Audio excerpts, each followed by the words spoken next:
Hola amigos y amigas, un placer saludarles en este en vivo. Por favor les pido desde ya que comenten, reaccionen y compartan para poder llegar a más personas y de esta manera pues poder ayudar con mis palabras a la mayor cantidad de personas, que ese es el objetivo principal por lo cual yo hago estos en vivos. En esta ocasión les quiero comentar las dificultades psicológicas que se presentan en los niños y en las niñas. Y desde ese punto de vista voy a comenzar con la premisa siguiente. La mayoría de dificultades psicológicas que presentan los niños y las niñas es debido a los adultos. La mayor cantidad de niños y niñas que presentan problemas, trastornos psicológicos se debe a los adultos que los rodean. Muchas veces simplemente nos basamos en el niño, digamos, que tiene una dificultad, o en la niña que presenta una dificultad de conducta, de atención, algo biológico, pero difícilmente nos fijamos en los adultos que rodean a ese niño o esa niña. Y es ahí donde está la clave para poder comprender por qué ese niño, por qué esa niña reacciona de esa manera, por qué ese niño, por qué esa niña se está comportando de esa manera, por qué está pasando esa situación en ese niño o en esa niña. Lo que el niño y la niña reflejan es nada más que el efecto, pero en la mayoría de casos no es la causa, sino que es el efecto de otras situaciones que principalmente quienes están haciendo que eso surja son los adultos. En la cantidad de casos que yo he tenido que tratar de menores, por ejemplo, niños o niñas que se hacen pipí en su cama estando en una edad que ya pueden controlar sus esfínteres para que eso no suceda, pero que de repente surge de que se orinan en la cama. Ahí hay algo que hay que prestarle mucha atención. Está también el famoso caso del niño o la niña que durante la etapa escolar, en las horas de clase, no se está quieto, no se está quieta, que es un niño o una niña en la cual se separa frecuentemente y que muchas veces, y la mayoría de veces erróneamente, se tacha, se clasifica, se le pone el estereotipo, la etiqueta, que es un niño hiperactivo, que es una niña hiperactiva. Hay que tener mucho cuidado con esa situación.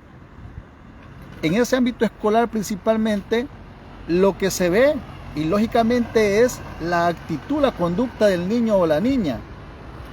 Y es lo que ve el maestro o la maestra. Y genera dificultad porque en el ámbito educativo es uno de los ámbitos más estandarizados que hay. Me refiero al hecho de que se espera, se busca una actitud estándar, única para todos los niños y todas las niñas. Eso, para comenzar, es erróneo, porque no todos los seres humanos somos iguales. Pero hablando de esas situaciones que se presentan en los niños y las niñas, hay que tener bien en cuenta cómo está el ambiente donde ese niño y esa niña se desarrollan, principalmente el hogar.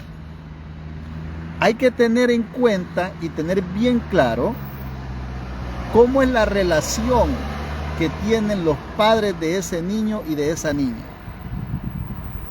Son padres que se nota, que se respetan, que se aman.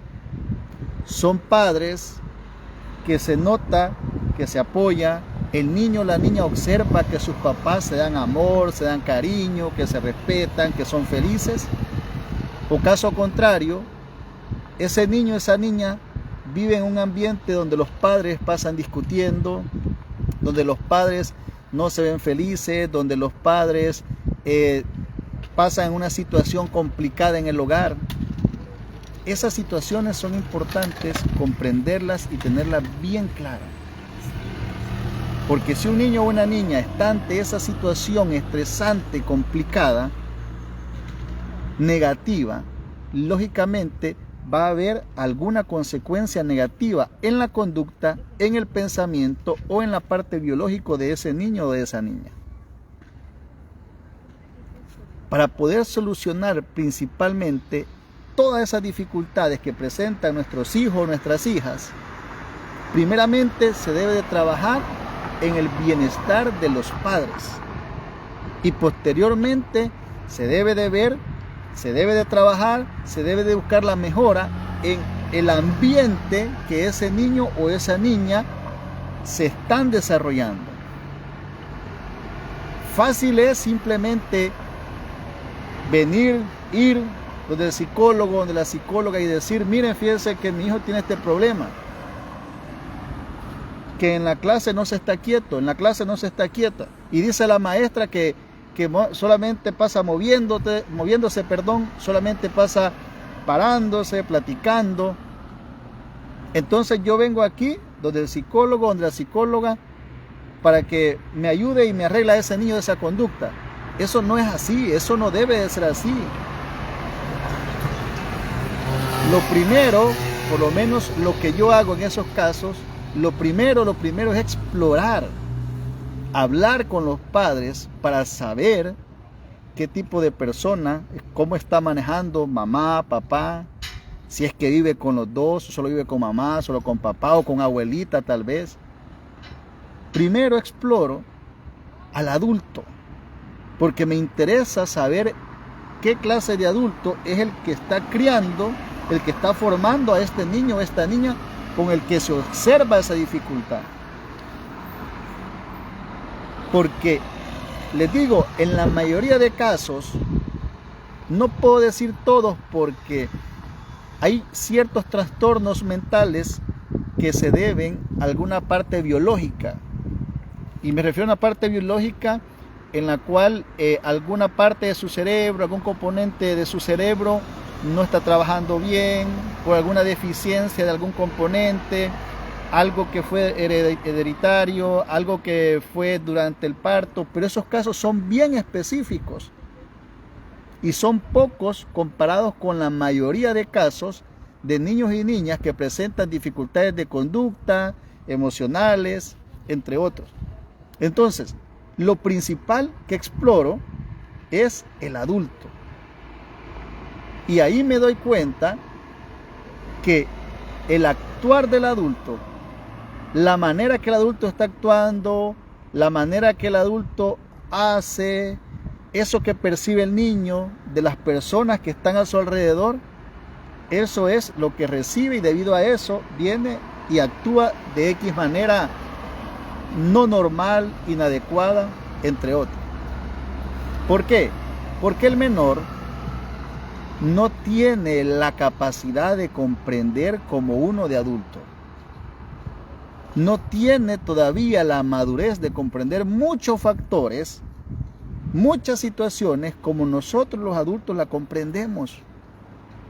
Porque no maneja quizás el concepto de la palabra, porque no maneja todavía la amplitud de conocimiento de palabras, de situaciones, de momentos, el razonamiento, todavía no está tan desarrollado.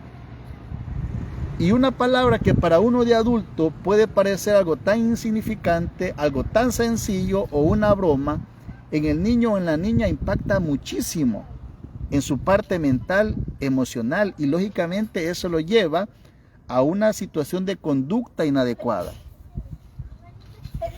Entonces, un consejo para todos aquellos padres que quizás están percibiendo alguna situación inadecuada, en sus hijos.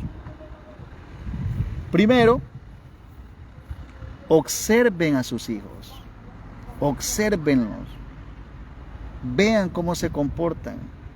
si hay alguna diferencia en cómo eran hace un tiempo a cómo son ahora, si han venido cambiando su forma de actuar, su forma de hablar, su forma de expresarse. Los padres tenemos que estar pendientes de nuestros hijos, tenemos que observarlos, no solamente verlos. Observarlo, ver es una cosa, observar es otra. Nosotros a lo largo de nuestros días y nuestra vida vemos un montón de situaciones.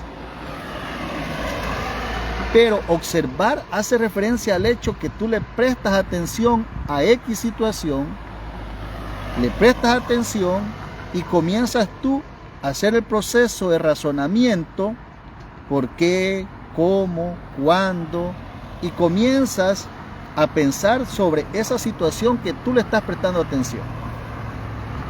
Entonces, hay que prestarle atención a nuestros hijos. Y uno de padre, al prestar atención y estar pendiente de ello, uno puede percibir y detectar aquellas situaciones que no están bien. Ahora también hay que hacer un autoanálisis con respecto a nosotros, como padres. ¿Cómo nosotros estamos siendo con nuestros hijos? ¿Cómo nosotros estamos siendo con nuestras hijas? ¿De qué manera nosotros nos expresamos? ¿De qué manera ven ellos de que nosotros enfrentamos las dificultades? ¿De qué manera nosotros actuamos ante una situación? ¿De qué manera nosotros nos expresamos ante las demás personas? Porque es cierto, es importante tener ese diálogo con los hijos, pero también es importante proyectarles a través del ejemplo. También es importante proyectar a través de lo que nosotros reflejamos hacia ellos.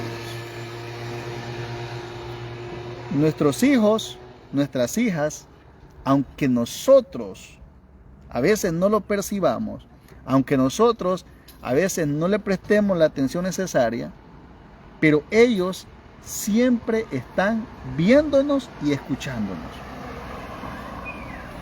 Nuestros hijos siempre están pendientes de lo que nosotros decimos y cómo nosotros actuamos. Aunque a veces para nosotros pase desapercibido, pero siempre ellos están pendientes. Así que tengan cuidado ante esa situación. Porque si tú comienzas a ser una persona negativa, que todo lo ve mal, negativo, hablas de palabras inadecuadas, tu hijo lo escucha y eso se lo graba. Y así comienza a hablar, a sentir y a actuar. Caso contrario, si tu hijo o tu hija percibe y ve de que tú enfrentas las dificultades difíciles de la mejor manera, buscas solución, tratas de ser una persona feliz, de respetar a los demás, etc. De esa manera también él o ella comienza a actuar en su vida.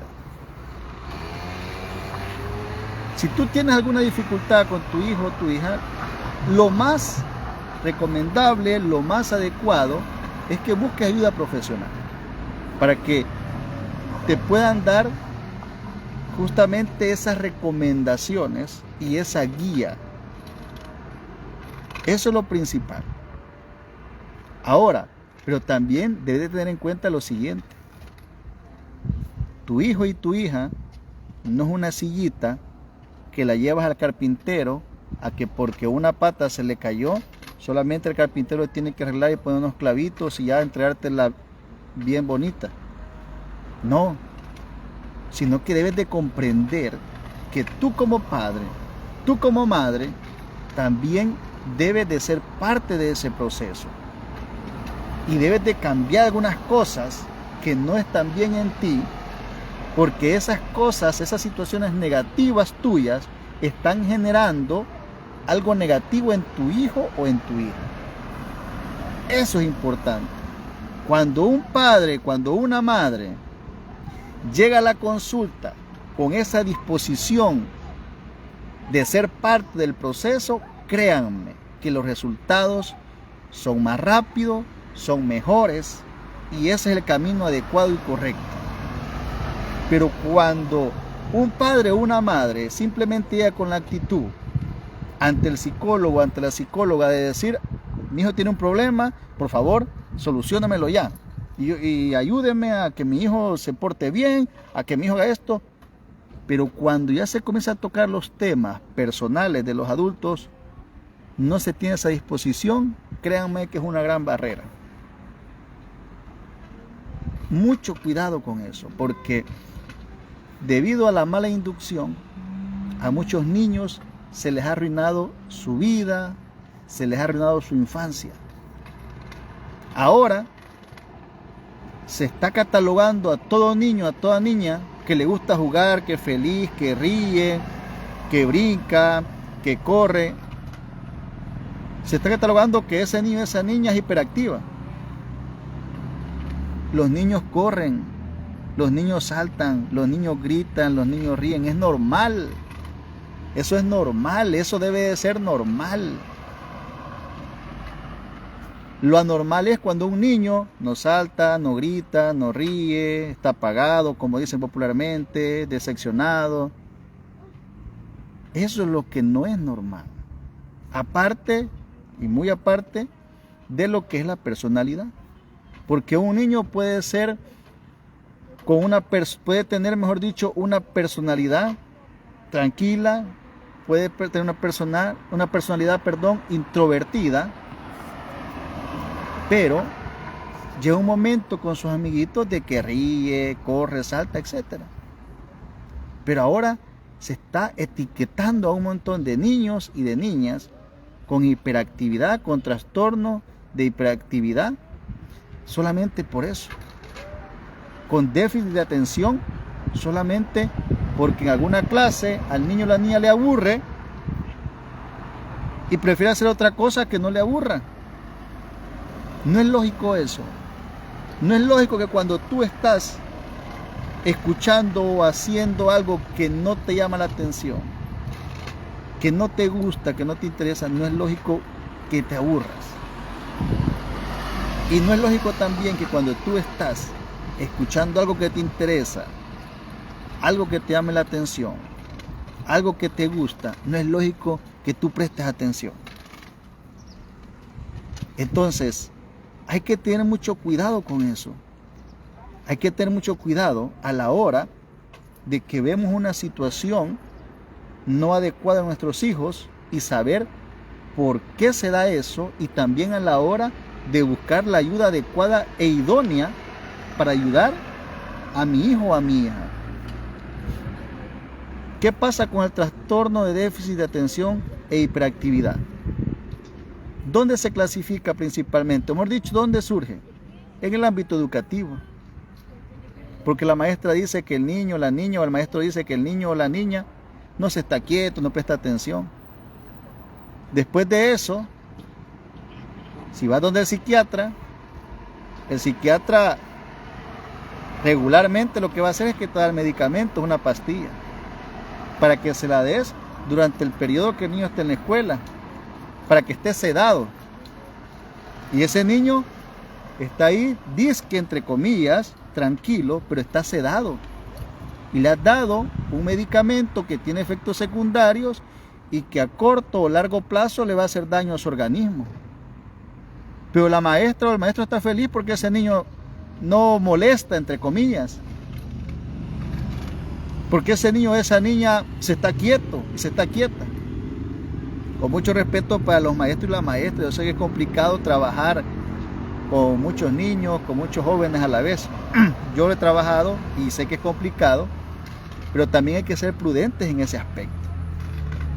Hay que ser prudentes principalmente los padres, porque son los responsables de encaminar la situación conforme al bienestar de sus hijos.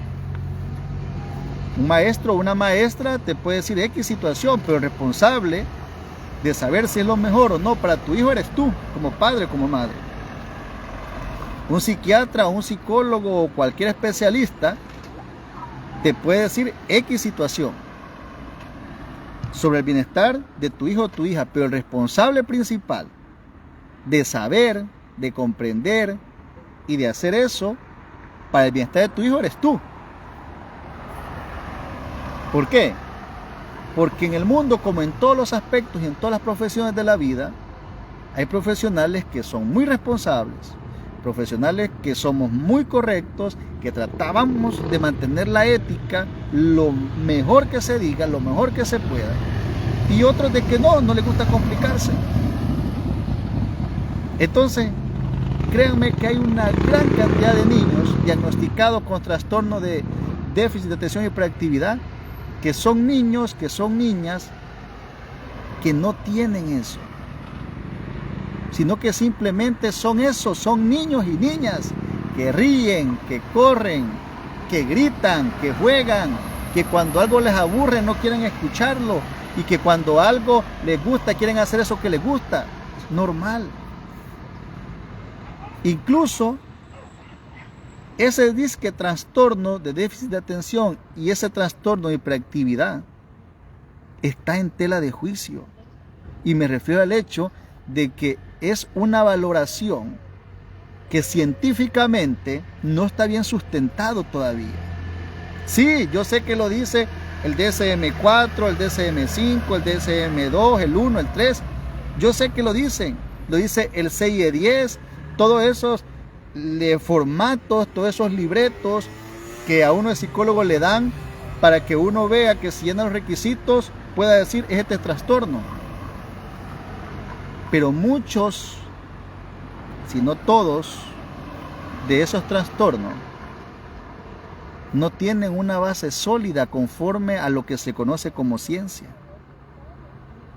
Y muchos de esos trastornos, si comenzamos a investigar, nos damos cuenta que fueron hechos por personas a las cuales se les financió, entre comillas, o sea, se les pagó, para que pudieran generar ese sesgo, o sea, esa inclinación hacia esta situación de este trastorno, para que a través de este trastorno se pueda dar este medicamento.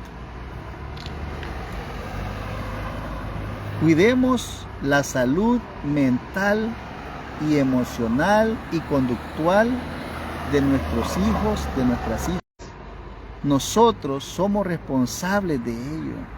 Sí, debemos de buscar ayuda en personas profesionales en la materia, pero debemos de ser responsables en saber si ese profesional verdaderamente está ayudando a nuestro hijo o nuestra hija. Debemos de saber, comprender y también ser responsables de que si hay cosas que nosotros como adultos, que nosotros como padres, que nosotros como madres estamos haciendo mal, debemos de cambiarlo para el bienestar de nuestro hijo o de nuestra hija. No solamente se trata de llevarlo a un especialista, donde un psicólogo, donde un psiquiatra, donde un médico, y simplemente decir, vaya, aquí tengo a mi hijo este problema, soluciónamelo por favor, yo le voy a pagar. No, se trata de decir, ¿yo qué puedo hacer? Como padre, ¿hay algo que estoy haciendo mal? Ayúdeme por favor a mí también para saber cómo debo de actuar ante esta situación. Ayúdeme qué debo de cambiar yo para poder ayudar al bienestar de mi hijo, de mi hija. Cuando un niño o una niña está en una etapa que ya puede controlar sus esfínteres, me refiero al hecho que ya pueda controlar cuando decida poder ir a hacer pipí o puede ir a defecar, cuando está en esa etapa, pero surge el hecho de que ese niño o esa niña de la nada, de repente, se orina en la cama, que es lo más frecuente, ahí pasa algo, ahí sucede algo. Y eso principalmente son niveles de ansiedad muy pero muy altos, debido a X situación, que ahí poco a poco en la terapia se va explorando qué puede ser. Pero les digo esto por si en algún momento están pasando o lo pueden pasar con sus hijos, tengan claro que cuando su hijo o su hija está en esa edad, que ya puede controlar sus esfínteres, pero que de repente se orina, mucho cuidado con eso, mucha atención con eso. ¿Por qué? Porque eso es a raíz de una situación que no está bien. Ahora, hay casos en los cuales en el aparato, digamos el aparatito que es el encargado de orinar, de defecar, hay algo quizás ahí biológico que no está bien. Hay casos, pero son casos bien raros, que en esos casos debido a eso es que se da. Pero cuando se descarta esa situación es porque los niveles de ansiedad están muy elevados debido a una situación que se está viviendo, que se observó, que se escuchó en el ambiente que se está. Así que, clara esa idea, como les dije al principio. En la mayoría de los casos, las dificultades emocionales, mentales, conductuales que se dan en los niños, en la mayoría de los casos, no es por una situación del niño, sino que es debido a una situación de los adultos que rodean al niño, debido a una situación del ambiente donde el niño se está desarrollando. Hogar, familia, escuela, la guardería, el colegio, etc. Ayudemos a nuestros niños, a nuestras niñas, a que puedan tener una verdadera infancia, para que sepan de que ellos son personas importantes, para que ellos sepan de que deben de ser felices, para que ellos sepan que tienen a papá y mamá que los cuida, que los ama, que los protege. Espero que mis palabras sean de mucha ayuda para ustedes. Les agradezco a los que están viendo este en vivo y los que posteriormente van a ver el video. Por favor, les pido que compartan este contenido para llegar a más personas y posiblemente mis palabras puedan ayudar, que ese es el objetivo principal. Reacciona por favor a mi contenido, pregunta, escribe, da tu opinión, porque de esa manera el algoritmo de igual manera proyecta más mi contenido y podemos llegar a más personas. Y eso me incentiva a mí también a seguir haciendo este contenido para poder ayudarte en las situaciones psicológicas. Les agradezco nuevamente, les deseo lo mejor, saludos cordiales para todos.